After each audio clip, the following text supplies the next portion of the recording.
All right, welcome to the second podcast of Tyler's Yarns. Today we got a guest. Do you want to introduce yourself? Yeah, hi guys. My name's Ali, and I'm from What Comes Around Vintage, specialising in kind of 90s sportswear, mainly like Nike, with a big lean towards Nike and a lot of NBA stuff. Been doing it probably just over 3 years now. Yeah.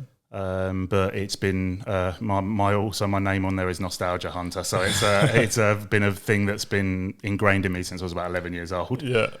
How did we meet?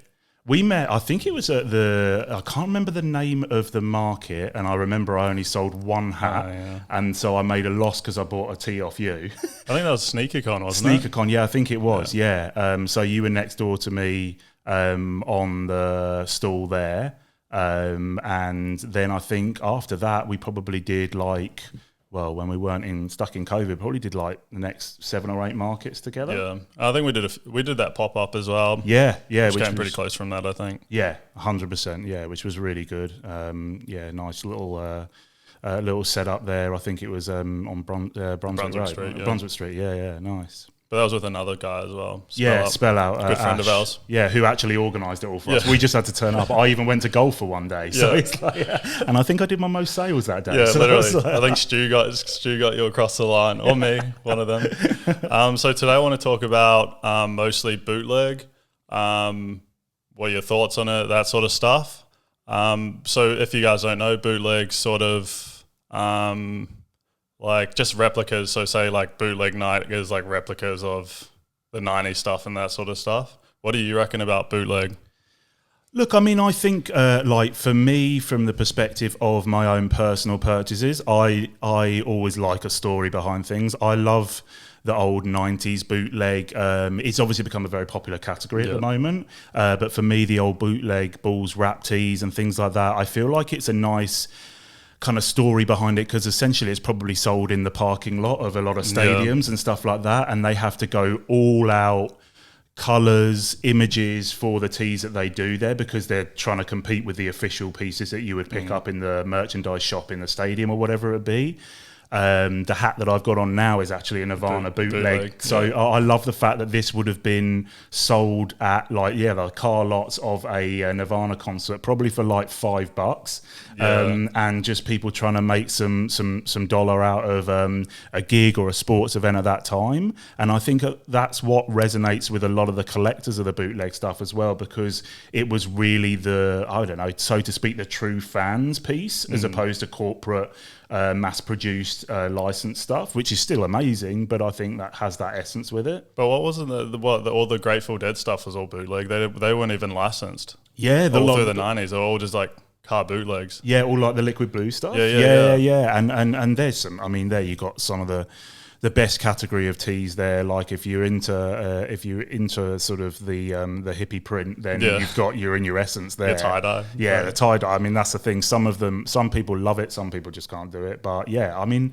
that's the thing. I think even probably a lot of the bands or the teams at the time were probably like, this stuff's cool. Yeah, like I reckon I personally like bootleg. I love all those bootleg rap tees. Yeah. They're massive, even though they're going for so much money at the moment. Yeah. What do you think about that? I mean, it has two sides to it really, right? So it's obviously there's the people who are a bit potentially who were really majorly into those bands and those artists back in the day who maybe want those tees because they're starting to or in the last couple of years reappeared again, so people start to look at them and go, actually, this would be a pretty cool thing for me to rock of what I used to be, but I just can't afford it.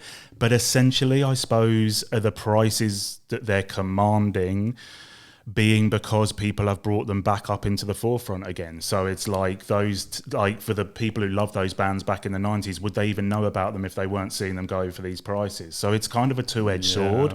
It obviously, I'm like, damn, I can't afford that. It prices me out of a lot of them. But essentially that has happened with a number of categories. Like I'm a big sneakerhead. It's happened with sneakers. There's many, and I suppose you just get to the point where you have to be. It's a bit of cloth or it's a bit of rubber and leather, and you just have to put it out of your mind if it's the cost of a small house deposit or something. Yeah. Well, because now they're going for, like, let's say bootleg wrap tees, for example. They're going for upwards. The cheapest one you'd find would be $500. Yeah, easy. Like that'd be. I think if anyone found one that was semi decent at $500, you'd be looking to class that as a bargain now. Yeah. Like I've seen some of them go for rarer ones, and as well, it's like I suppose you'd categorize it similar to like rare watches and things like that. If the availability of them is limited, whereas some of them are, some of them aren't, or you can't get it that easily, then you have to start sort of justifying a price scale. But when you're looking at maybe $4 or $5 for some pieces, if you've got the money and it's like an art piece to you, then all for it. Like then you go for it. But for me, I just couldn't justify probably spending that much on a t-shirt. Do you reckon they're going to increase in value? Say like those wrap tees that we're talking about, do you reckon they'll increase in value in the future, like the way sort of vintage is going? Or do you reckon they're going to decrease in value? That's probably the biggest and toughest question to answer, because essentially 90s is massive at the moment, and 90s has always had a good following, but it's really being worn across the board. Like I think ever since sneakers started to be worn by people who would have worn Gucci loafers and stuff, everybody's kind of moved towards that. Comfort is okay at all levels. So that then starts to go to clothing. And I think the 90s comfort clothing is just such a big category. For me, once you go so far up, there's only one way down, which is down. Or is there? Like, it's a very tough thing to think about. I think essentially you probably start to get into less of an appreciation for the band and the tee and more of a flex when you get more into the sort of high levels but that's not always the case. I think, but some people might be in it for the wrong reasons. Like if you're a vintage lover, if you're a vintage lover, you'll pay $1,000 for a tee. Yeah, exactly. And if you're a vintage lover, then it's the same as if you're a watch lover. You want that piece that you can't easily get. Not every other watch dealer or set or collector has got, and you want to. And the thing is, I think like you as well, I sit there and I look at these tees, and I do look at them like artwork, and I put them on my wall at the moment. I should hang them up rather than probably stop that at 40 years old. But it's like you look at it as much as maybe you would do. And I've said this to a lot of people, it's our generation of artwork. We've been priced out of the Banksys and things like that because they hang in somebody's penthouse in New York or whatever. The T-shirts are probably where we're able to sort of still deal in having a piece of art and just looking at it as not necessarily being a canvas, but on cotton. That's funny. That's funny. I agree with you on that. I have all my tees hanging up in my room and stuff like that still. So yeah, exactly. all my premium like rare ones. Yeah.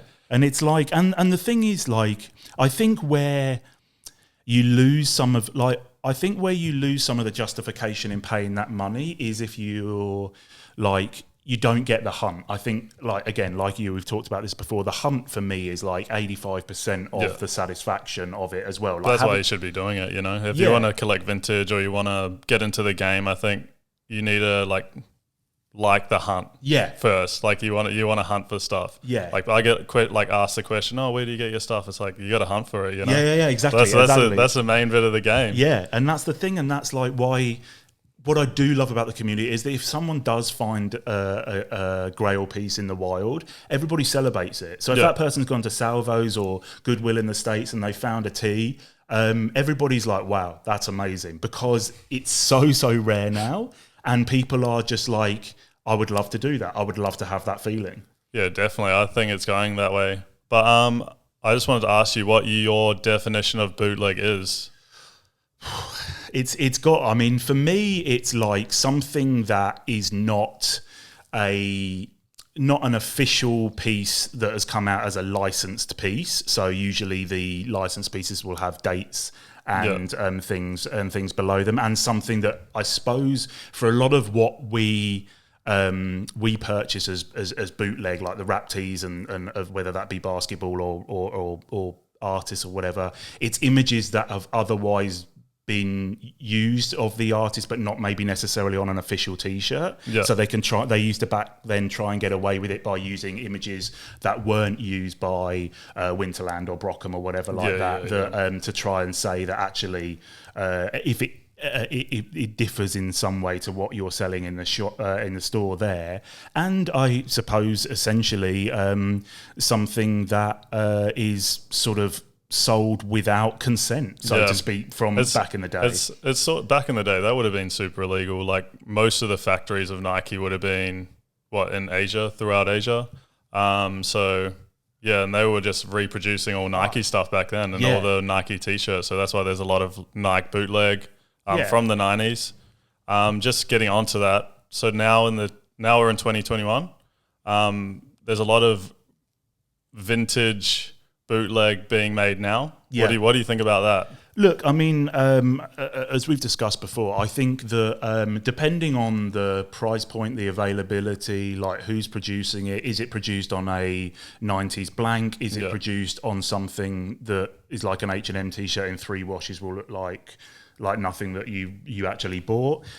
For me, it's like, I think if you love something, let's say, for example, the all-over print bootlegs 2021. Like, I've got one of the, I can't remember the name of the people that did it, but I've got one of the Nike jumpers with the all-over print thing, and it's got pictures of Bauman, it's got pictures of Prefontaine and things like that. I absolutely love it, and it was a 2019 piece, and I love it because I pretty much know what I'm getting. Is everything like you? It says what you're getting on the tin. Like you're getting something that you've never seen those images before in a T-shirt. If someone's been that creative about it, and they can do it at a semi-reasonable price point, and you don't necessarily get full negative about the piece, then I'm all for it. Like, not everybody can afford to buy a 90s all-over print bootleg tee at between 500 and even generally just a 90s bootleg anymore. Like, I think a lot of people are liking the 90s bootleg than actual,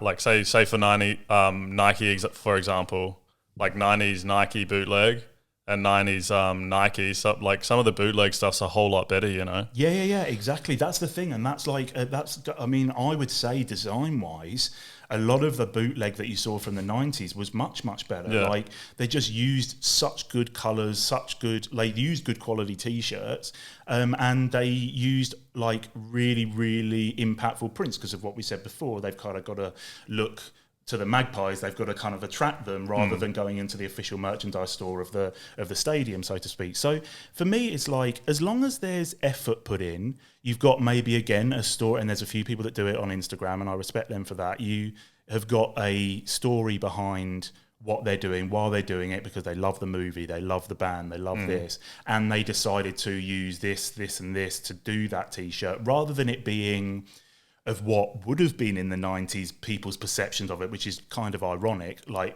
because back in the 90s, these all would have been mass-produced. The reason that they're not around anymore is because, yes, they're good quality T-shirts, but they still after a lot of wear. We've seen some of them and we appreciate that, but they would have got to the point of being destroyed and thrown out. Yeah. So back in the 90s, when they do these mass-market bootleg prints that we love now, they would have been probably similar to what a lot of people are doing in 2021 to replicate it.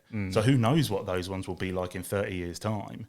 So staying on the bootleg topic, what do you reckon about the bootleg rap tees that are going around at the moment that just on like the no tag whatsoever, they say they're vintage, but they're not really vintage because they've got print on tags and stuff like that. What do you think about all that going on? For me, it's about... But they're like promoting it as vintage. Exactly. Yeah. That's what it is. For me, it's about how you're being honest about your story and what you're doing. So if you take example of like retail stores selling modern day rap tees and modern day reproductions, yes, they might have the license for it, that's absolutely fine, but so many of them call it vintage when it really isn't vintage because it's being produced 3 months ago and mass produced and being sold now. Fast fashion. Yeah. It's vintage effect. It's something like that. That's absolutely fine. But when you call it vintage, and some of them even call out why,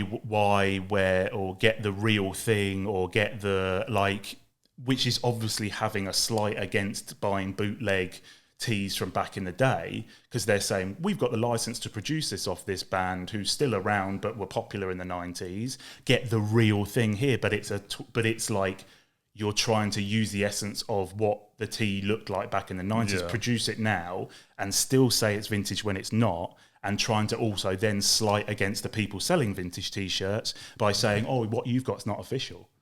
Like, so it's kind of like if you're upfront and honest about it. Look, there's people that can afford $60 on a modern day Wu-Tang T-shirt, and they're not as fussed about having a vintage T-shirt. Perfect, that T-shirt is perfect for them. But if the people selling that are trying to convince these people that it's a best alternative to vintage, that's where I think it's so bad. Even with that fast fashion thing, like even if you do buy a tee for $60, say like it will only last like 6 months. Most of those tees just like rip up and. But then there's people who are happy to do that for a festival. There's people that are happy to do that just for a trip that they're going away for, or they just unfortunately find out the hard way that the T-shirt that they might love, and then great, then they might have a mate that goes, dude, you know that T-shirt you bought for $60?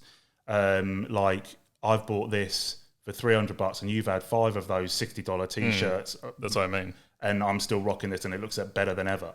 Just have another question for you. Where do you see yourself in 5 years regarding vintage? Look, I mean, I've been doing this full time now since pretty much since I got here. So sort of Jan 2019, and I did it a little bit in Dubai. So for me, I really hope that this is what I'm doing for the foreseeable future. So 5 years, 100%. I would love to. Do you reckon you're going to have an online store or anything like that? I mean, yes, I think I will at some point, because essentially I think it's just easier than having to answer all of the Instagram questions and potentially losing sales if you are otherwise engaged and can't answer all the Instagram questions. So it's like, it's at the moment, that's the only way, the format that I have. So I think online will happen at some point. Yeah, it's because I think that's the most like tedious bit of the job. Like we get so many DMs every single day and like emails. Yeah. So it's like, that's the most like time consuming. Posting. Yeah. We're streamlined our posts now, which is nice. Yeah. Like, so like, it's like a streamline, like doesn't take that long, but you know, so it's like easy for us. Yeah, that's good. Like, but if you've got the volume, that's the best thing to do. But the messaging is takes the longest. It does. But I mean, I think essentially, as I said earlier, this is all like a nostalgia thing for me. Like when I was younger, I was sort of not really allowed a lot of this Nike stuff, and like wasn't able to have the shoes that some of my friends did at school. So it's all just like a burning desire that sat in there for 30 years. So there was all those photos of you, the film photos that you were wearing all Nike. Yeah. So you must have been like 6 foot when you were like when you were like. Well, it's 15 years old. Yeah, I think I was. I think like I was 6'1" or something. I think I was at least 6'1". Yeah, I think I didn't grow much from about 18. But I mean, like I've been into it for such a even when I went on holiday as a kid, literally I would not care about theme parks, not care about beaches. I just wanted my dad to take me to the sports shop so I could ask what catalogs I could take away from them. So it was like something. So even though there's photos of me from like teens and sort of in Nike, it took a long while to convince my parents to get me that stuff. And even then it was like sale stuff or the years expensive? Before. Yeah, it was like go to like where is it now? Like the DFO Wharf or whatever, where you get the second hands or whatever. You know, there was a lot of that, and even when I got into like the sort of Helly Hansen and Tommy Hilfiger stuff, there was like these like dealerships in the places that would do the actual like proper sailing jackets with all the reflective gear on it. But I remember once my dad, like we were in France, and I got my first pair of Reebok Pump. Yeah. And my how much did they say you back then? This is the thing. So I was like still a kid in my mind, and then when my dad got to the checkout, I'd obviously gone up into adult sizes, but he didn't have the heart to tell me that we can't afford these and you're not having them. So he was just like, "Don't tell your mother, but you've just got you've just gone into adult sizes."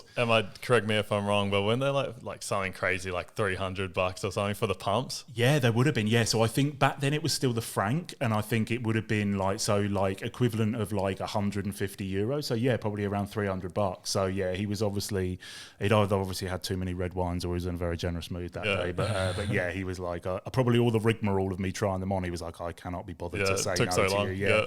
Yeah. But that's all come from. So for me, like the next 5 years, I think Yeah, my personal interest in the vintage has changed over a little time. I've probably bought a few more band tees in the last couple of years and some movie stuff. So that will probably all change. But I think the essence of it really stays with the Nike and the sportswear stuff for me, because that's where it's really grown from a very young age with me. Yeah, sweet. I've got a few questions, then we'll wrap it up. Yeah, go for it. What's your most expensive item you've paid for? Ooh, like the most, do you want to know as in value of what it's worth now, or what I've paid for it? No, so what you paid for it. So how much? Like that. Well, we could do both, actually. Yeah, we'll do both. Okay, so the one I've paid for was essentially, let's go in value. I kind of traded and paid for it, but was a 1976 Nike pinwheel jacket. So it was for the Olympic trials of that time. And I think I saw that windbreaker. Was it? Or it's like a track jacket. So it's even like a funny material. It's like a thick nylon-y material with cotton as well. But it was this one I'd seen in the Nike Chronicles book, which is kind of like the Bible of all the old Nike 70s and 80s stuff. And I collect a lot of that running memorabilia. And this is like, you just never see them. The only people that have them are Japanese collectors. Yeah. This came about with a really nice guy in the States, and I traded up some stuff, and it was probably around $2,000 USD total. So there was some money in there and some trade ups. Yeah. The thing that I've got's worth the most has got to be. Have you still got that one? Yeah, I've still got it. That's never going. Like it's like a total grail for me. Like it's to the point where it's like, when you've got something that's such a grail, it's history, you're like, mate. Yeah, I don't need anything of pinwheel anymore. I feel like I've got the ultimate. The thing that's worth the most has got to be the boxed 85 Jordans. So the originals. We're still with the original tags, still with the original box with the tag. Yeah, I mean, how much are they going for now? Do you know? Honestly, I think I could potentially, you could say, to the right person in the right frame of mind for wanting that box and that tag. They're not beat though. They're not like. No, they're in really good condition, and I still wear them. I will still wear them. I'd say you'd probably be looking upwards of like $7,000 to $9,000 now. Yeah, so they're getting like. Yeah, they get it. Like, I mean, to the high end. If you see, like, there's Sotheby's have started doing sneaker auctions now, and there's a lot of people that 85 Jordans after the Last Dance really got some traction. So I think maybe even upwards of 10 very, very soon. But yeah, that's probably both of those categories covered. All right. Do you have like a person in fashion that you look up to?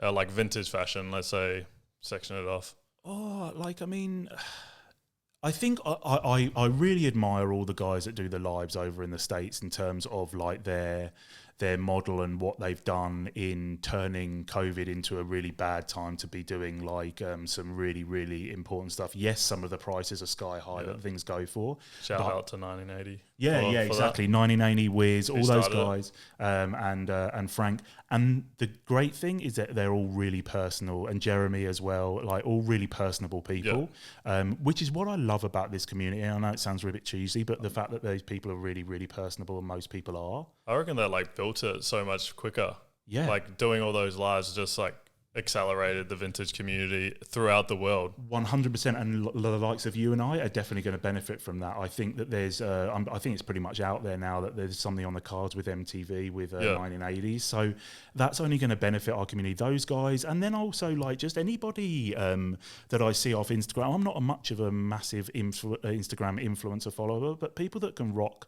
their stuff together, and you can tell that they take their time to put their stuff together. Look for me, like I love his New Balance collaborations, but Salehi Bembry, some of the stuff that he puts together and the vintage that he rocks together, you can tell that he's got and stuff, he's got a really good eye for it. So anybody that can do that, I saw a lot of the guys, like I'm sure you did when I went to LA and Rose Bowl. Some of those guys are wearing some really dope stuff. Yeah, like they got like the good vintage tee with the dope like cargo pants. Yeah, and that's the thing. I mean, I love and obviously the shoes to match. Yeah, and I love my old, like, for me, I loved anything thrash, similar to you. So, like, if someone's wearing a thrash pair of cargos that has got, like, stitched up left, right, and centre, I'm, like, all over, like, asking them what about, like, the story about them. Yeah, literally. Last question, and then we'll wrap it up. What is your favourite vintage item in your collection? Very, very. And how many items in your collection? I'd say personal collection of T-shirts now. I've got a rail in my living room of the ones that are kind of my real premiums. I would say I've probably got about 50 or 60 on there. My favourite item, my favourite Nike T-shirt is a really tough call, but it's like really sticking in my mind at the moment is the long sleeve Huarache that I got with that awesome ad print on it. Just because I've never seen the long sleeve, I know one other comedian guy in the States that I've seen the short sleeve, and a couple of other people have said the short sleeve.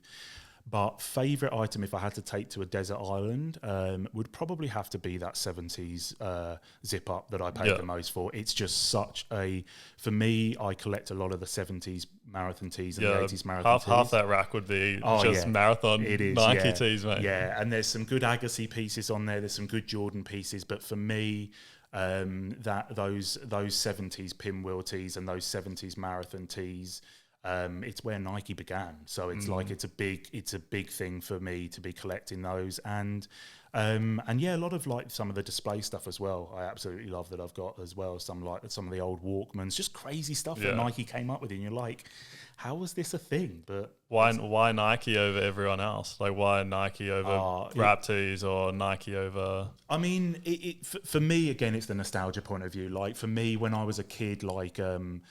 Jordan and Agassi were my heroes. It started probably with Agassi, and I used to cut the AirTech Challenge adverts out of my dad's GQ magazines. He used to, there'd be one program. Make the collage, mate. Yeah, exactly. Probably, embarrassingly. Yeah. But there'd be like one program a week, like a half an hour sports program, because the UK, they didn't like have so much of an affiliation with US sports then. Yeah. And he would call me at like 6:30 in the morning, and I'd like rush down the stairs and press record on the VHS to try and hope I was getting a Nike advert on there. So it's like, it's all of that stuff still resonates hard with me. So Nike and the sportswear thing will never be topped by, I love the music rap tees and stuff like that, but that's an essence for me. Have you got any of those VHSs lying around with the Nike ads? The amount of stuff that my mum has definitely ditched when I've gone through a stage of wearing Top Man and Gola and things like that, when I forgot about how much I loved Nike, and going through those those later teen years and student days when and then got back into it later in life. Oh man, if I could show you some of the display stuff that I had, I'd be kicking myself of some of it. But even at your house now, you got a whole bunch of stuff. You got a whole cabinet full. Yeah, like that cabinet, I love. Yeah, got sort of broken down into 70s Agassi and just other Nike bits. And yeah, it's crazy if you go onto my Instagram, you see some of the crazy, obviously promotional pieces and probably employee pieces that they used to give out. Are things that I love as well. So anything like that. Sweet. Just to finish it off, what's your handle? Your name again? Is, what comes around _vintage, and also if you search Nostalgia Hunter, I think it comes up with me. But yeah, give me a follow, and also any questions anybody has about anything Nike. A lot of people send me through that and apologise for asking. I'm never ever. Anybody who wants to find out something about the history of something, or the rough price of something, or how they should market it, I'm never ever adverse to anybody sending me a message about that. Yeah, what comes around you, man. All right, thanks for having you. Hopefully we have you soon as well. Yeah, thanks Tyler. Awesome. Sweet. Cheers, bro. Thanks. That was good. Thanks, man.